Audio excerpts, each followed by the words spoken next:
آج کے اس گہری کھوج سے ہم نے 3 بڑی باتیں سیکھی ہیں۔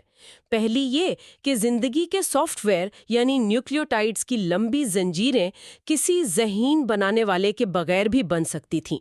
CGMP جیسے مالیکیولز میں خود کو ترتیب دینے کی ایسی صلاحیت تھی کہ گیلے اور خشک ماحول کے چکر نے انہیں خود بخود جوڑ دیا۔ دوسری بات، زندگی کی بیٹری یعنی توانائی کے مالیکیولز ایک صاف ستھری لیب میں نہیں بلکہ ایک گندے پتھریلے تالاب میں بنے، اور شاید اس عمل کو شروع کرنے والا سب سے اہم جز شرائبر سائٹ خلا سے آیا تھا۔ زندگی کا آغاز صرف کیمسٹری نہیں بلکہ جیو کیمسٹری اور ایسٹرو کیمسٹری کا نتیجہ تھا۔ اور تیسری یہ کہ زندگی کے ورکرز یعنی پروٹینز نے بھی بہت سادہ شروعات کی۔ صرف 3 امینو ایسڈز پر مشتمل پیپٹائڈز دوسرے مالیکیولز کو پہچاننے کی صلاحیت رکھتے تھے، جو اس بات کا ثبوت ہے کہ کام کرنے کی صلاحیت بھی بہت ابتدائی سطح پر موجود تھی۔ اگلے حصے میں ہم جینیٹک کوڈ کی ابتدا اور کوڈون اسائنمنٹ کے مختلف ماڈلز پر بات کریں گے، یعنی یہ کیسے طے ہوا کہ جینیاتی زبان کے کون سے الفاظ کا کیا مطلب ہوگا۔ لیکن آج کی گفتگو ایک آخری خیال کی طرف لے جاتی ہے۔ اگر صحیح معدنیات توانائی کے مالیکیولز بنانے میں مدد کر سکتی ہیں اور صحیح حالات زنجیریں بنانے کو فروغ دے سکتے ہیں اور سادہ پیپٹائڈز کام کرنا شروع کر سکتے ہیں، تو کیا یہ ممکن ہے کہ زندگی کا ظہور کوئی بہت بڑا کائناتی حادثہ نہیں تھا، بلکہ یہ ہمارے سیارے کی ارضیات اور کیمسٹری کا ایک متوقع تقریباً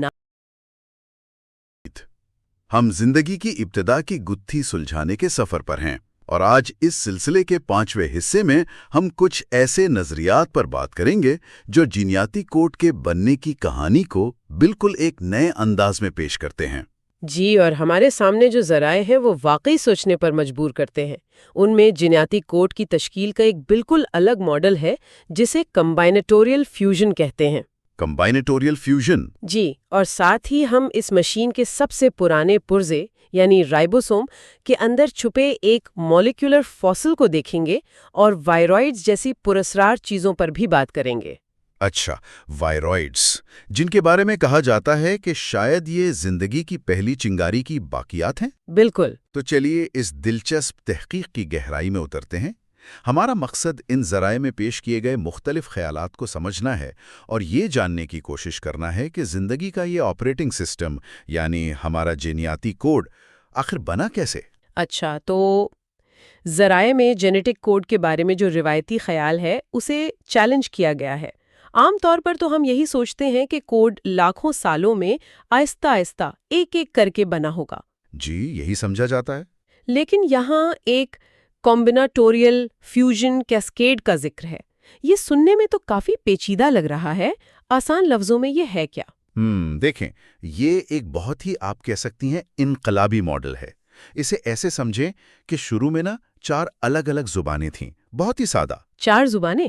ہاں، ہر زبان میں صرف ایک حرف تھا، یو، اے، جی یا سی، اور ہر حرف ایک امینو ایسڈ کے لیے کوڈ تھا۔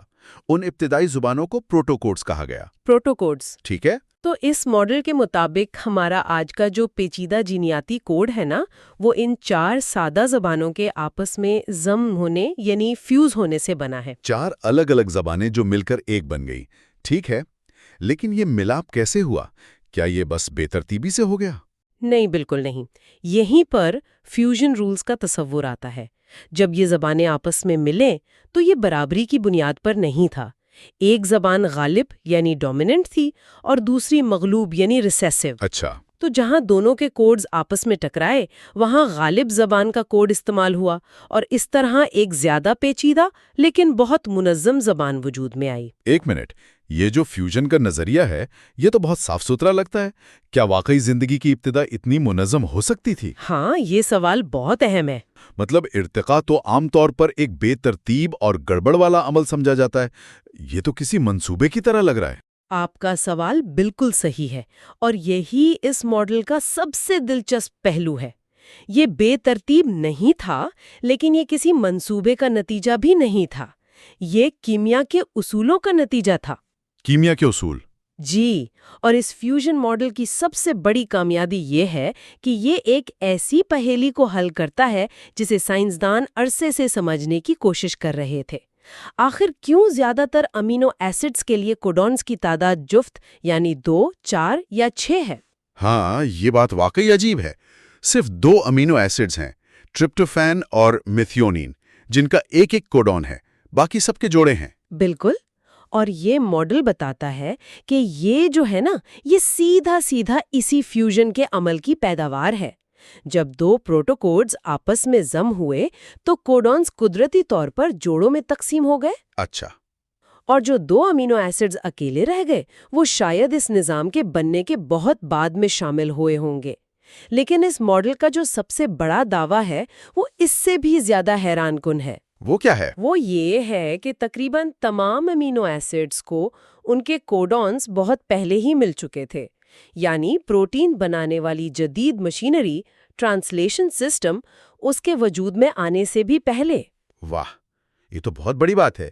اس کا مطلب تو یہ ہوا کہ ہارڈ ویئر بننے سے پہلے ہی اس کا سافٹ ویئر یعنی جینیٹک کوڈ تقریباً تیار تھا۔ جی، یہ تو روایتی ارتقائی سوچ کے بالکل الٹ ہے نا، جہاں ہم سمجھتے ہیں کہ ہارڈ ویئر اور سافٹ ویئر ساتھ ساتھ بنتے ہیں۔ جی، یہ اس روایتی سوچ کو پوری طرح چیلنج کرتا ہے۔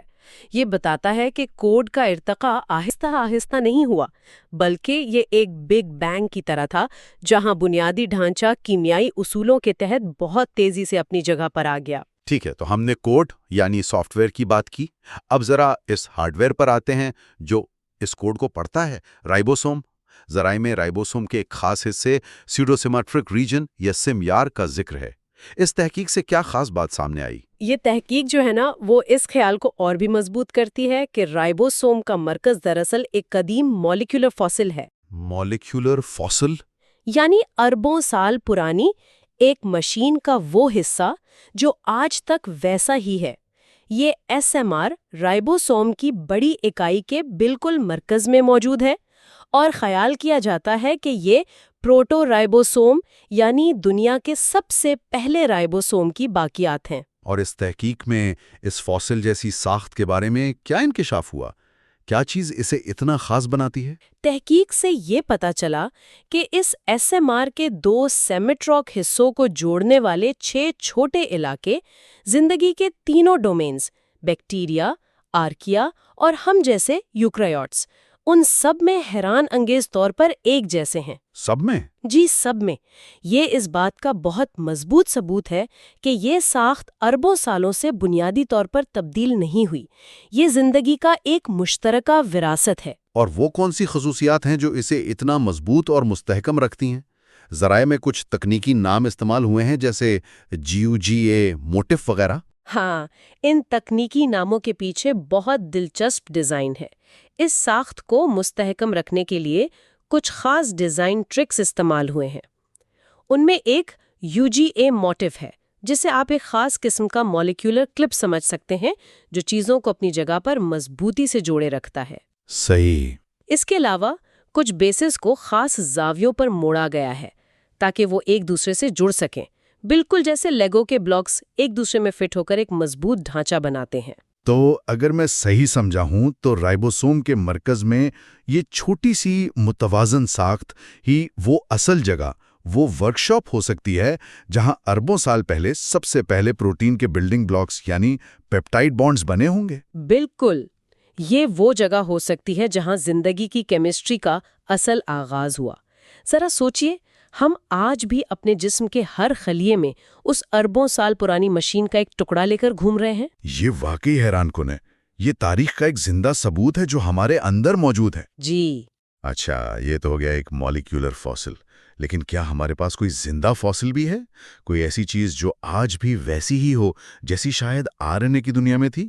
ذرائع میں وائرائڈز کا ذکر اسی حوالے سے کیا گیا ہے۔ وائرائڈز، یہ حیاتیاتی دنیا کی شاید سب سے پراسرار اور سادہ ترین چیزوں میں سے ہیں۔ یہ صرف ایک بہت چھوٹے گول RNA مالیکیول پر مشتمل ہوتے ہیں۔ صرف RNA؟ جی، بس۔ اور سب سے حیران کن بات یہ ہے کہ یہ کوئی پروٹین نہیں بناتے اور صرف پودوں میں بیماری پھیلاتے ہیں۔ صرف RNA کا ایک دھاگا جو اپنی کاپیاں بناتا ہے؟ ہاں؟ کوئی پروٹین نہیں، صرف RNA۔ یہ تو RNA ورلڈ کے تصور کے بہت قریب لگتا ہے، جہاں مانا جاتا ہے کہ زندگی کی شروعات میں صرف RNA ہی سب کچھ کرتا تھا۔ بالکل، اسی وجہ سے ایک بہت مقبول نظریہ یہ تھا کہ وائرائڈز RNA ورلڈ کے زمانے کے قدیم ترین ریپلیکیٹرز کی براہ راست نسل ہیں، یعنی یہ زندہ فاسلز ہیں۔ یعنی اربوں سال پرانی دنیا کی ایک جیتی جاگتی جھلک۔ جی۔ لیکن ہمارے ذرائع میں موجود ماہرین اس بات سے اتفاق نہیں کرتی۔ اچھا، تو ان کا کیا خیال ہے؟ اگر یہ قدیم نہیں ہے تو پھر یہ کیا ہے؟ ان کا کہنا ہے کہ زیادہ امکان اس بات کا ہے کہ وائرائڈز بہت بعد میں بنے ہیں، حال ہی میں دریافت ہونے والے کچھ موبائل جینیٹک عناصر سے، جنہیں ریٹروزائمز کہا جاتا ہے۔ ریٹروزائمز؟ جی، یہ ریٹروزائمز بھی سرکولر RNA ہیں جو خود کو کاٹ کر دوبارہ جوڑنے کی صلاحیت رکھتے ہیں۔ تو ان کے مطابق وائرائڈز قدیم نہیں بلکہ نسبتاً نئے ہیں۔ ایک منٹ، یہ بات تھوڑی آپ کہہ رہی ہیں کہ وائرائڈز قدیم نہیں ہیں، لیکن پھر بھی قدیم زندگی کو سمجھنے کے لیے اہم ہے۔ یہ تھوڑا متضاد نہیں لگتا؟ یہ ایک بہترین سوال ہے، اور یہی اس بحث کا سب سے اہم نقطہ ہے۔ بھلے ہی وائرائڈز براہ راست قدیم ترین ریپلیکیٹرز کی نسل نہ ہوں، لیکن یہ کم سے کم ریپلیکیٹرز کا ایک بہترین نمونہ ہے۔ ٹھیک ہے۔ ان کی اہمیت ان کی عمر میں نہیں بلکہ ان کی سادگی میں ہے۔ وہ ہمیں یہ سمجھنے میں مدد دیتے ہیں کہ ایک ریپلیکیٹر یعنی اپنی کاپی خود بنانے والی چیز، اس کے ابھرنے کے لیے کم سے کم کیا ضروریات ہوتی ہیں۔ اگر صحیح سمجھاؤں، وائرائڈز کے بارے میں اہم بات یہ نہیں کہ وہ کتنے پرانے ہیں، بلکہ یہ کہ وہ کتنے سادہ ہیں۔ وہ ہمیں دکھاتے ہیں کہ زندگی شروع کرنے کے لیے آپ کو کم سے کم کیا چاہیے؟ صرف معلومات کا ایک ٹکڑا جو اپنی کاپی بنا سکے۔ آپ نے بالکل صحیح سمجھا ہے۔ وہ ہمیں زندگی کی بنیادی تعریف کا ایک عملی نمونہ دکھاتے ہیں۔ یہ اصول آج بھی اتنا ہی اہم ہے جتنا اربوں سال پہلے تھا۔ تو آج ہم نے جینیاتی کوڈ کے لیے کمبینیٹوریل فیوژن کا ایک نیا ماڈل دیکھا، جس سے لگتا ہے کہ کوڈ کا بنیادی ڈھانچہ شاید بہت تیزی سے ایک جھماکے میں بنا تھا۔ جی۔ پھر ہم نے رائبوسوم کے قدیم ترین مرکزے کو دیکھا، جو ایک مالیکولر فاسل کی طرح ہے اور ہمیں اربوں سال پرانی کہانی سناتا ہے۔ بالکل۔ اور آخر میں ہم نے وائرائڈز کے بارے میں جانا کہ وہ براہ راست قدیم نہ سہی، لیکن ہمیں کم سے کم ریپلیکیشن کے اصول سکھا سکتے ہیں۔ یہ تمام نظریات مل کر زندگی کی ابتدا کی ایک بہت پیچیدہ لیکن دلچسپ تصویر بناتے ہیں۔ یہ ہمیں بتاتے ہیں کہ شاید زندگی کا آغاز ایک سیدھے سادے لکیری راستے پر نہیں ہوا، بلکہ یہ مختلف نظاموں کے ایک ساتھ آنے اور ایک دوسرے پر اثر انداز ہونے کا نتیجہ تھا۔ اگلے حصے میں ہم ان نظریات کے تجرباتی ثبوتوں پر بات کریں گے، مریخ پر زندگی کے امکانات یعنی ایسٹرو بایولوجی پر ایک نظر ڈالیں گے اور دیکھیں گے کہ ان تحقیقات کے عملی نتائج کیا ہو سکتے ہیں۔ اور آج کی گفتگو ایک بہت بڑا سوال چھوڑ جاتی ہے جس پر سوچا جا سکتا ہے۔ کیا یہ ممکن ہے کہ یہ تینوں چیزیں، ایک فیوژن پر مبنی کوڈ، ایک سیمیٹرک پروٹورائبوسوم اور وائرائڈ جیسے کم سے کم سرکولر ریپلیکیٹرز، ایک پری سیلولر یعنی خلیے سے پہلے کی دنیا میں ایک ساتھ موجود ہوں اور ایک دوسرے پر اثر انداز ہوئے ہوں، بھلے ہی ان کا ارتقاء ایک سیدھی لکیر میں نہ ہوا ہو؟ جی، یہ ایک ایسی دنیا کا تصور ہے جو ہماری سوچ سے کہیں زیادہ پیچیدہ اور دلچسپ۔ آج ہم ایک طرح سے کائناتی جاسوس بننے والے ہیں۔ ہاں بالکل، ایک بہت بڑے معمہ کو حل کرنے والے جاسوس۔ جرم کی جگہ اربوں سال پرانا مریخ، اور ہم تلاش کر رہے ہیں زندگی کو، یا کم از کم اس کے امکان کو۔ اور ہمارے ذرائع نے ہمیں 3 اہم سراغ دیے ہیں۔ پہلا ہے ایک خاص مالیکیول تھیوفن۔ صحیح۔ دوسرا، ہم خود جائے وقوع یعنی قدیم مریخ کا جائزہ لیں گے، کیا وہاں حالات سازگار تھے بھی یا نہیں۔ اور تیسرا، اور آخر میں ہم اپنے فورینزک کٹ یعنی ان سائنسی آلات کی بات کریں گے جو ہم یہ ثبوت ڈھونڈنے کے لیے استعمال کرتے ہیں۔ چلیں شروع کرتے ہیں۔ پہلا سراغ، تھیوفین۔ ہمارے ذرائع میں ایک بہت ہی خاص لیب تجربے کا ذکر ہے۔ جی، یہ تھیوفین آخر ہے کیا، اور یہ ہماری تفتیش میں اتنا اہم کیوں ہے؟ تو تھیوفین دیکھیے ایک نامیاتی مالیکیول ہے، اس میں سلفر ہوتا ہے۔ اچھا، اور سلفر اہم کیوں ہے؟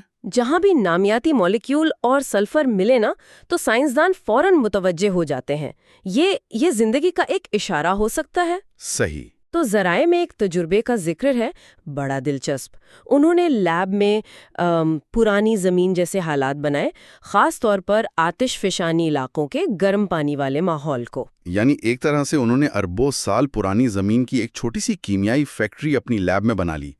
تو کیا ہوا جب انہوں نے اس فیکٹری کو چلایا؟ حیران کن طور پر یہ مالیکیول بہت آسانی سے بن گیا۔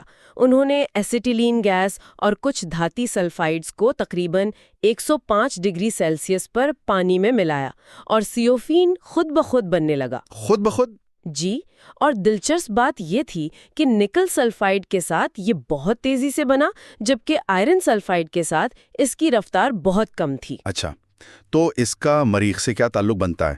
کیا وہاں بھی ایسے ہی حالات تھے؟ بالکل، اور یہیں سے یہ سوراخ ہماری مریخ کی تفتیش سے جڑتا ہے۔ ہمارے پاس ٹھوس ثبوت ہیں کہ مریخ پر بھی ماضی میں آتش فشانی سرگرمیاں اور گرم پانی کے چشمے یعنی ہائیڈرو تھرمل وینٹس موجود تھے۔ تو مطلب وہاں بھی ایسی ہی کیمیائی فیکٹریاں چل رہی ہوں گی؟ امکان تو یہی ہے۔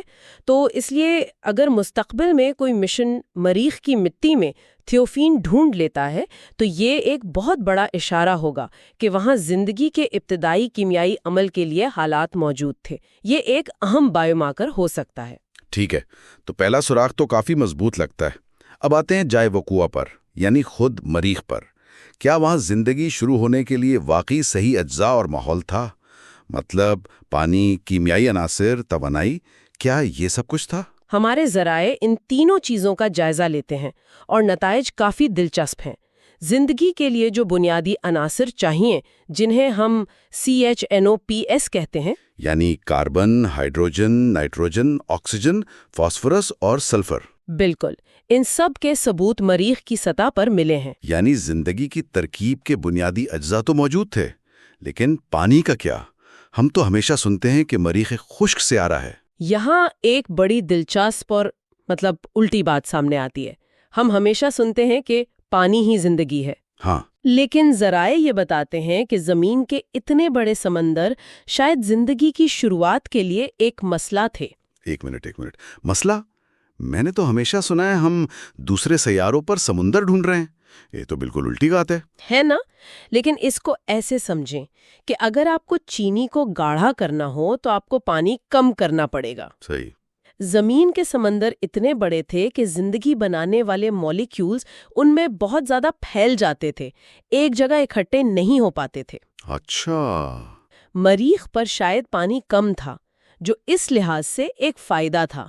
اگر کوئی شہاب ثاقب نامیاتی مالیکیولز لے کر مریخ پر گرتا تو وہ مالیکیولز وہاں کے چھوٹے تالابوں میں زیادہ گاڑھے ہو جاتے، جس سے ان کے آپس میں ملنے کے امکانات بڑھ جاتے۔ واہ، تو مریخ کی کمی ہی اس کی خوبی بن گئی۔ یہ تو واقعی ایک نیا زاویہ ہے۔ اچھا، اجزاء ہو گئے، پانی کا مسئلہ بھی ایک طرح سے حل ہو گیا، توانائی کہاں سے آتی؟ توانائی کے بھی کئی ذرائع تھے۔ آتش فشانی سرگرمی، وہی گرم پانی کے چشمے، اور چٹانوں اور پانی کے درمیان ہونے والے کیمیائی رد عمل، یہ سب توانائی کا خزانہ تھے۔ تو اس کا مطلب ہے کہ مریخ پر ایک قدرتی کیمیائی فیکٹری چل رہی تھی جو مسلسل ان اجزاء کو پکا رہی تھی، ملا رہی تھی اور توانائی دے رہی تھی؟ جی ہاں، اور ایک اور چیز جو شاید مریخ کا سب سے بڑا پلس پوائنٹ تھی۔ وہ کیا؟ ذرائع بتاتے ہیں کہ وہاں گیلے خشک اور جمنے پگھلنے کے چکر بہت عام ہوں گے۔ یعنی دن میں تالاب بنتے اور رات میں شاید جم جاتے یا سوکھ جاتے؟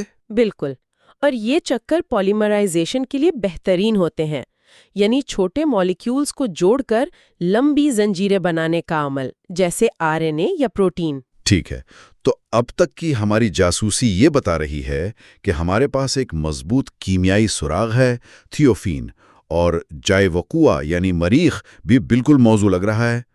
تو پھر مسئلہ کہاں ہے؟ ہم اب تک یہ ثبوت ڈھونڈ کیوں نہیں پائے؟ اور یہ ہماری تفتیش کا سب سے بڑا چیلنج ہے، ہمارے فورنزک آلات۔ ہمارے اوزار؟ ہاں، ہمارے ذرائع بتاتے ہیں کہ ہمارے پاس جو موجودہ ٹیکنالوجی ہے، خاص طور پر ماس اسپیکٹرومیٹری، اس کی کچھ سنگین حدود ہیں۔ لیکن ماس اسپیکٹرومیٹری تو مالیکیولز کی شناخت کے لیے سونے کا معیار مانا جاتا ہے۔ اس میں کیا مسئلہ ہے؟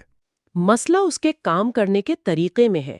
عام طور پر مریخ روورز میں جو ماس اسپیکٹرومیٹر استعمال ہوتے ہیں وہ ہارڈ آئنائزیشن کا طریقہ اپناتے ہیں۔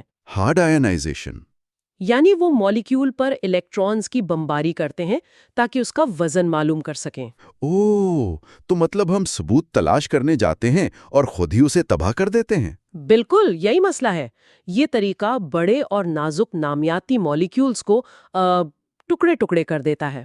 واہ! یہ ایسا ہی ہے جیسے آپ کو ایک جلی ہوئی گاڑی کے صرف جلے ہوئے ٹکڑے ملیں اور کوئی آپ سے پوچھے کہ اس کا اصل رنگ کیا تھا۔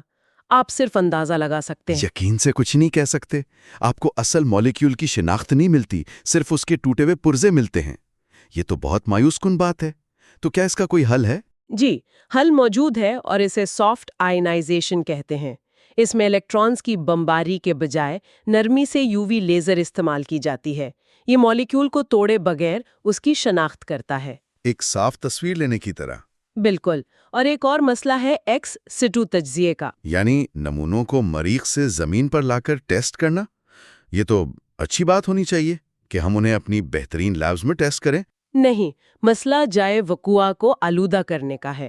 جب ہم مریخ سے لایا گیا کوئی نمونہ یہاں زمین پر اپنے ویکیوم چیمبر سے نکالتے ہیں تو فوراً ہی اس کا رابطہ ہماری ہوا سے، نمی سے، یہاں کے بیکٹیریا سے ہو جاتا ہے۔ نمونہ بدل سکتا ہے؟ ہاں، اس کی اصل کیمیائی ساخت بدل سکتی ہے۔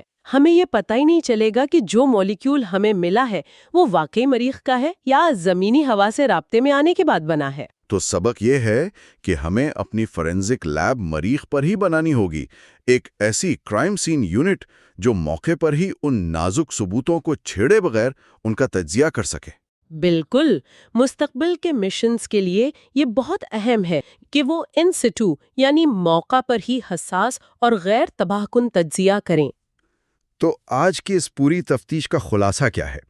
مجھے تو 3 اہم باتیں سمجھ آئی ہیں۔ پہلی، ہمارے پاس تھیوفین کی شکل میں ایک مضبوط کیمیائی سراغ ہے۔